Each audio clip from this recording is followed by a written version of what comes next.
Yo, what is up, guys? It's Cohen back here again today with another video. As you can probably tell by the title of the video and the thumbnail, today I'm going to be giving you 10 of my predictions for the second half of the NBA season.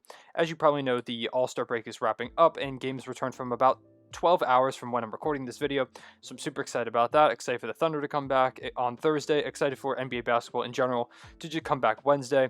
It's a great time to be a basketball fan with all that coming back. Trade deadline coming up, so it's going to be super exciting.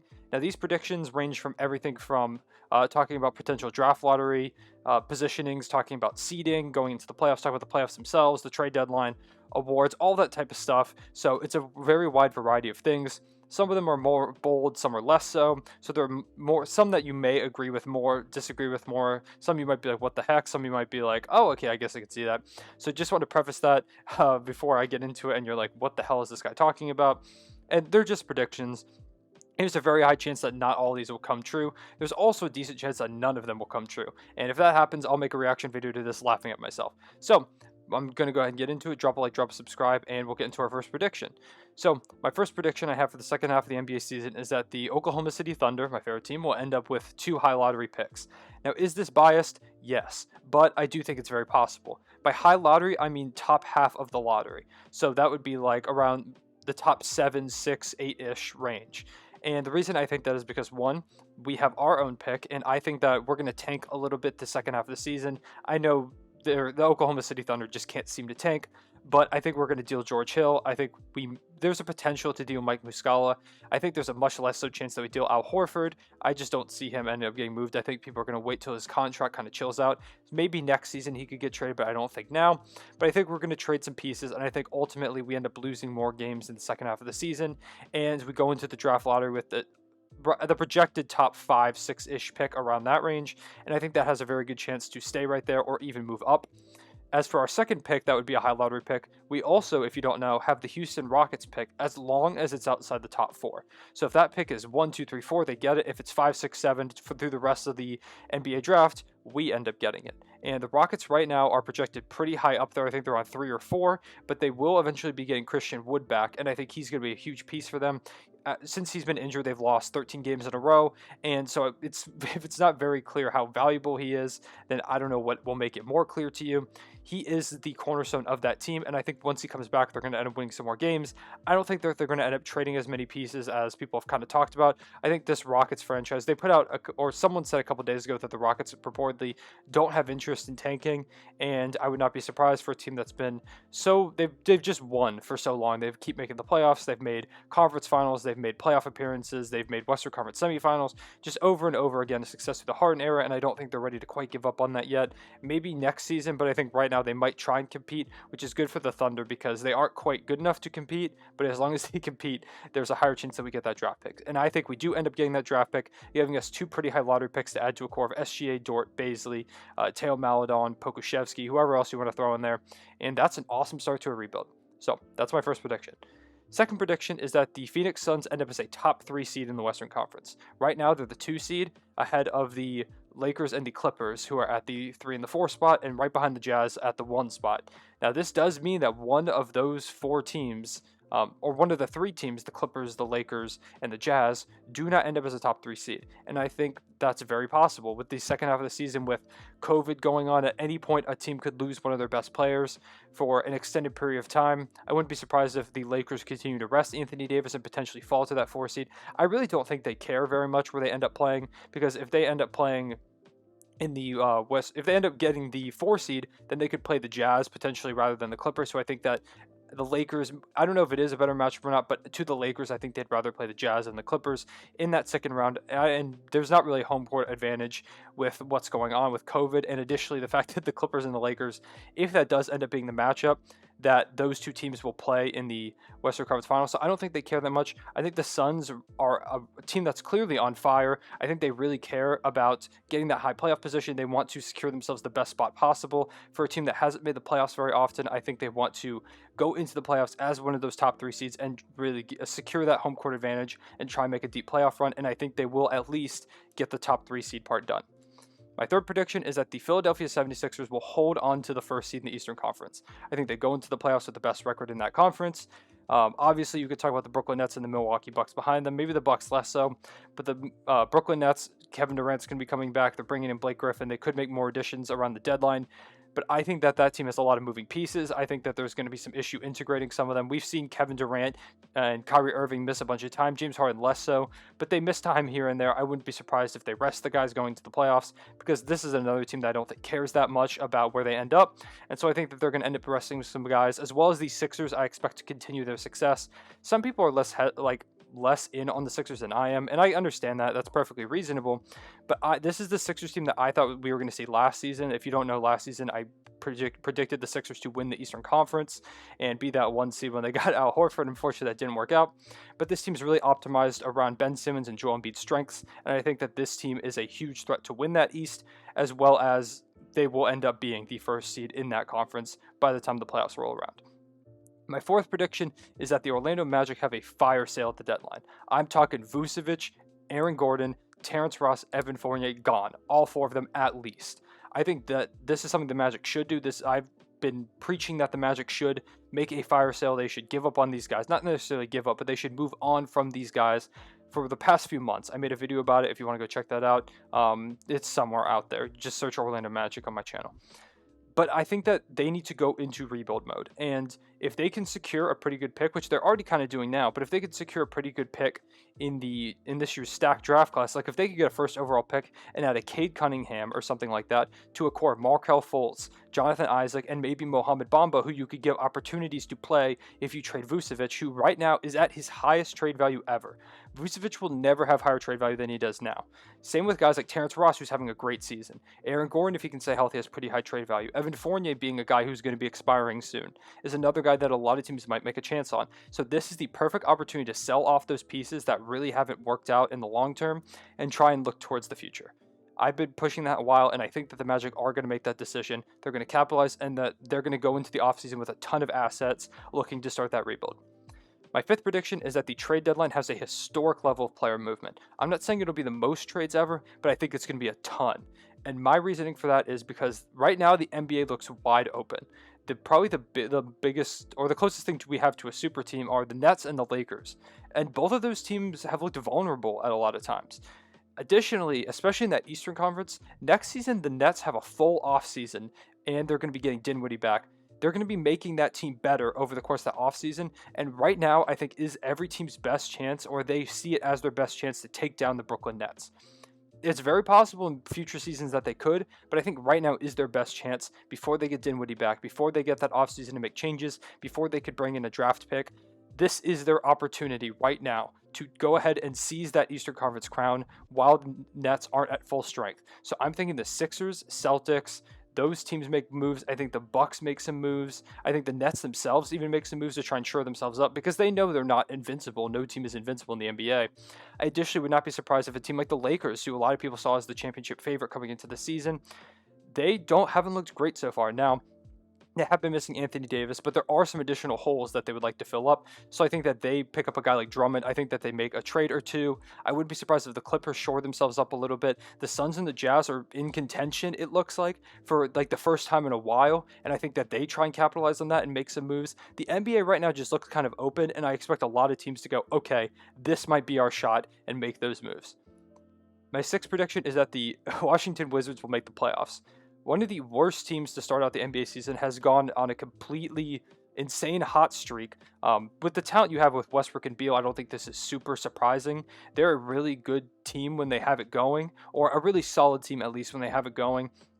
I believe they're 7-1 or 8-1 their last 8 or 9 games. They're on fire is really all you need to know. Scott Brooks, a guy that a lot of people were calling for to be fired, has kind of looked a little bit better. I've still seen people calling for him to be fired. I still think it wouldn't be the worst decision to fire Scott Brooks, but it's calmed down a little bit. And while that's calming down, Westbrook seems to have gotten healthy finally. He's playing his best basketball all season. Beal's continued to be good. Rui Hachimura has really stepped it up. Bertans has found some semblance of consistency.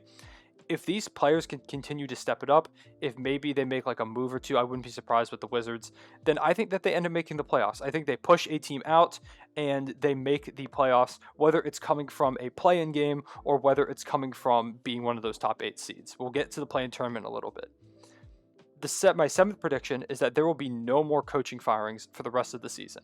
there are a lot of teams, a lot of fan bases calling for their coaches' heads. We could talk about a Terry Stotts in Portland, where a lot of fans have been upset with his coaching style, his rotations, and stuff like that. But the Blazers are killing it right now. Even without two of their best players in Nurkic and McCollum, they're absolutely killing it. They are up there in the topper echelon of the Western Conference. Without two of their top three guys, I don't think there's any chance Terry Stotts gets fired, even if fans think he should, which I don't even know if he should or not. I know he's not a great coach, but he's okay. I also don't think Luke Walton gets fired. Now, if you watch this channel, if you follow me on Twitter, I've been pushing for Luke Walton to get fired for a long, long time. I think he is not the right coach for that Sacramento Kings team. Maybe in the future he could be the coach for a different team and be successful, but for right now, the Kings need to head a different direction. And I just don't think that they're going to commit to that this season. I think that they're going to wait till the offseason, and that's when he gets fired, but I don't see it happening this season. I think that only would add to the turmoil, at least in their eyes. Then you have Scott Brooks, who we just talked about. He was on the chopping block because the Wizards sucked. And now the Wizards are okay, and they're pushing up the standings. They're playing really good basketball. They've got some wins over the Nets, over the Lakers. The Clippers, I'm pretty sure they also have a win over. This Wizards team is making a push, and so I don't see any way they fire Scott Brooks in the middle of that push. Maybe if they take a huge nosedive again, then they could fire him. But I don't see it happening. I think that he's going to stick there for the long term. He's played with Russ, or not played, he's coached Russ before, and I just think the Wizards see him as a guy to stay for right now. Maybe once again in the offseason he could get fired, but not now. And then we could talk about the worst teams in each conference with the Pistons, who I don't think are going to fire Dwayne Casey because the front office knows that Dwayne Casey isn't the problem. They know that it's a talent problem. And we could talk about the Timberwolves, except that they just fired their coach. So that doesn't even matter. The Timberwolves just brought in a new coach. There's no chance they're going to fire him. And so the Rockets aren't going to fire their coach towards the bottom of the conference because Steven Silas is a first-year coach. The Pelicans have been disappointing, but Stan Van Gundy is also a first-year coach, so he's not going to get fired either. If you look at it, and the Hawks, another team that we thought could fire their coach, have already done it, and so they're not going to fire their coach. Or they're not going to fire Nate McMillan because he's first of all he's an interim coach, and they just gave him the job. So I don't think that there are any more coaching firings. Despite a ton of teams calling for their coaches' heads, I don't think a single coach gets fired for the rest of the season. Maybe in the offseason, but not during the season. Number 8 is that a 10 seed makes the playoffs through the play-in tournament. If you don't know how the play-in tournament works, I'll lay it out for you. The 7 and 8 seed play, and the 9 and 10 seed play. The winner of the 7 and 8 seed game makes the playoffs. They become the 7 seed. The loser of the 9 and 10 seed game is just out. And then the winner of the 9 and 10 seed game and the loser of the 7-8 seed game play each other, and the winner of that game then gets the 8 seed. That's how the play-in tournament works. So if you're a 10 seed trying to make the playoffs, you have to win back-to-back games against the 9 seed and the 7 or 8 seed, whoever lost that game. I think at least one 10 seed, maybe even two, I'm going to go with at least one, makes the playoffs through the play-in tournament. There's just a ton of parity around that portion of the NBA right now. You could talk about teams at the top being more stacked, but around that 8 to 10-ish range, even 7 to 10-ish range, there's a ton of teams that I could see moving up and down. We could talk about like a Pacers who have been struggling but still have a lot of talent if TJ Warren and Karis LeVert come back. A Raptors who just kind of know how to get things done. We could talk about the Knicks who could potentially see a slip if other teams pass them. We could talk about the Charlotte Hornets who are really solid. The Atlanta Hawks who have been disappointing but have the opportunity to step it up. The Wizards, who I also just talked about, and that's just in the Eastern Conference. If we talk about the Western Conference, we have like the Warriors, the Mavericks, the Pelicans, the Grizzlies. There are so many teams right there around that 7, 8, 9-ish range that I could see winning a play-in game or two because so many of those teams have stars who can just take over for a game or two. It's just like a mini playoff series. I think that at least one of those 10 seeds will make the playoffs, and I also predict that the fan base of the team that doesn't end up making the playoffs, of whoever loses that 7-8 seed game and then ends up losing to the 10 seed, that fan base is going to be salty as hell, and that fan base will be the leaders in calling for the end of the play-in game, even if the play-in game is super fun. That's another prediction I'll throw in there. That's a bonus one for you. That's 8.1. Prediction 9. I think that the winners of all the 7 major awards, that is Rookie of the Year, Most Improved Player, MVP, Defensive Player of the Year, Sixth Man of the Year, Coach of the Year, and Executive of the Year, all 7 of those awards winners will all be first-time winners, which would be really cool to see. Like I said in my video the other day, I think that Jordan Clarkson is probably the favorite for the award. I think if I had to pick an MVP right now, it would be Joel Embiid. We could talk about Monty Williams, who I picked as my Coach of the Year, but you also have like a guy like Quinn Snyder, who I could definitely see taking it home. Most Improved Player and Rookie of the Year are obviously going to be first-time winners. And then Defensive Player of the Year, I picked Rudy Gobert, but I would not be surprised if Ben Simmons ended up taking it, making it his first Defensive Player of the Year. You've got a guy like Miles Turner, who, if the Pacers could find some more success, could try and re-enter the race. My prediction, though, is that all 7 of these awards will be first-time winners. That would mean that Rudy Gobert does end up not winning Defensive Player of the Year, and that's just my prediction. I think that even if he is deserving of it, I feel the momentum shifting. I think the momentum has shifted towards Ben Simmons, and I think if the Sixers keep it up, and the way that both teams have been playing, the Sixers have been kind of on a roll right now, and the Jazz have been kind of falling off. And if that continues, those trends, then Ben Simmons is going to end up taking home this award. And I think that it would be pretty cool. I'm not rooting against or for anyone in particular, but I think it would be really cool if the winners of every single award was a first-time winner. Finally, my 10th prediction is that this NBA Finals will be a classic and regarded as an all-time playoff series, that is. The reason I'm saying this is because if you've been watching this season, if you watch some of these high-profile matchups that look like they could be NBA Finals matchups, they are super, super entertaining. And so many of them feel like, wow, I would love to watch 7 games of this series. We could talk about the Jazz-Sixers game that went to overtime the other day that looked like a finals game. It felt like it. We could talk about, imagine the storylines in a Nets-Lakers finals, LeBron versus Kyrie and Durant and Harden, Anthony Davis trying to go for his second title. There are so many different storylines there that you could talk about. The Harden trying to finally get a title. All these different things you could talk about. Blake Griffin trying to get another title. You could even talk about that with the Clippers. You have Kawhi Leonard and Paul George trying to prevent James Harden from winning his first title, trying to stop former Clippers, Blake Griffin and DeAndre Jordan from grabbing a title. There are just so many different storylines between so many of these different teams. If the Phoenix Suns make it in there, Chris Paul has this narrative of finally trying to get over the hump and finally winning that title that he's been after so desperately. If the Milwaukee Bucks get in there, it's like, oh my God, is Giannis finally going to get over the hump? That is a storyline that could put him in like that top 25 already player conversation at such a young age. There's so many different dynamics going into this that I think any 2 combinations of teams from the East and West up in those upper echelons would make a phenomenal final series. Additionally, you throw in the fact that there may be fans, but there aren't going to be like a full arena of fans, allowing players to kind of chill out and focus on the game a little bit more. I think we're going to see a super high level of play like we've seen all season. We're going to have some amazing moments similar to how the bubble was, maybe a little less so because it's not just a isolated environment. You have to travel and everything like that still. But I think that it's going to be some of the best basketball we've ever witnessed playoff-wise, and I think that this final series is going to be phenomenal. Whoever ends up in it, I'm not going to make a prediction right now. That's not one of these predictions. I just think that series will end up being an absolute classic.